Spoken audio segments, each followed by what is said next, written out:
Dave, could you please introduce yourself to us quickly?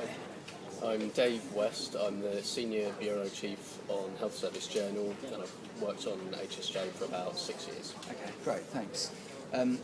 We've all heard recently that you've had quite a nice mention or a bit of an accolade online. Could you tell us a little bit more about that and why it's such a great mention?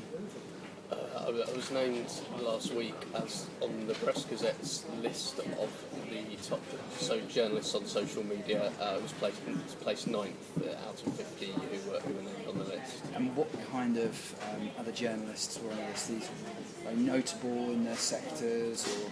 Yeah, there were some fairly big names. I think Christian Gary Murphy from Channel 4 was higher up the list somewhere.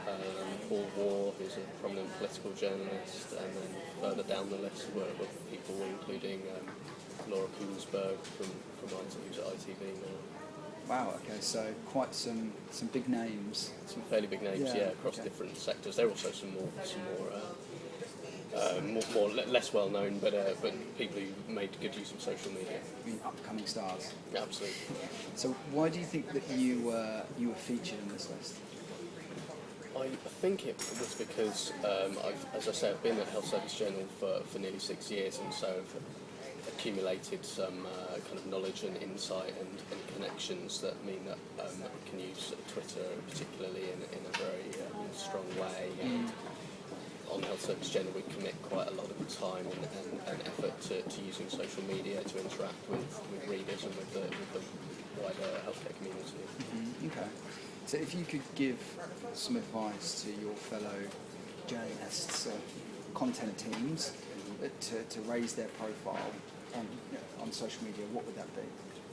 I think it would be to know which areas you're knowledgeable about and make sure you've got the background knowledge, and then get involved in conversations and discussions and about those. When there's a national debate going on about that's in your core area of expertise, and make sure you're involved at the forefront of that. And when you have specialist knowledge of an area, you can bring something to the debate just by being accurate and bringing sort of grounded information. Okay, great. Well, congratulations, and thank you very much for talking to me.